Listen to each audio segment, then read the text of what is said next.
The hotspots were created for two reasons: as a solidarity tool to help countries like Italy and Greece and alleviate the pressure they receive with high numbers of arrivals, but also as a management tool for registration, identification and fingerprinting.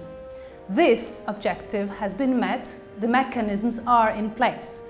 Nevertheless, they need to be monitored in order to make sure that practices are in line with fundamental rights. The solidarity objective, however, has not been met, because Greece and Italy still face increasing pressure and they have to handle a population that is waiting in the country.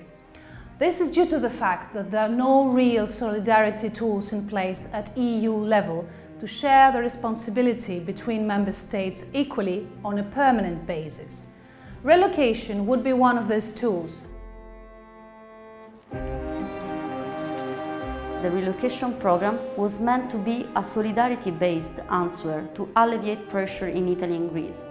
In practice, asylum seekers passing through the hotspot in Italy have little chance to get into the relocation procedure.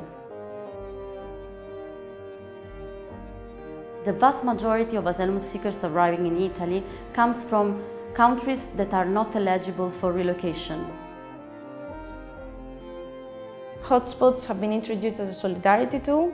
However, at least in Greece, they're just a tool in order to implement the EU-Turkey statement. Conditions in the Greek hotspots are really substandard. There is overcrowding, there are major security issues like, for example, rapes, and there is very limited access to several services like, for example, healthcare.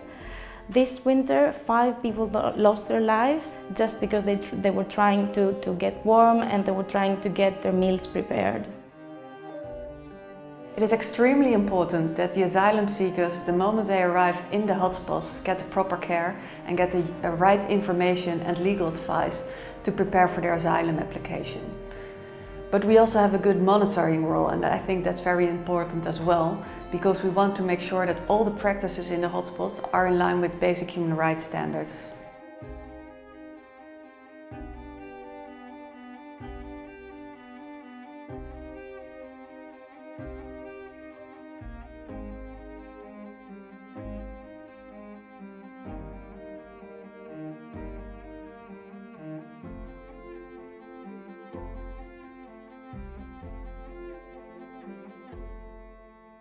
More importantly, there are no safe and legal channels that people can use in order to travel to Europe legally, so they don't take the boat, risk their lives and have to arrive in Italy and Greece and go through the hotspots, but they can travel directly to the member state where they have family or where they can seek protection and where it makes more sense for them to be.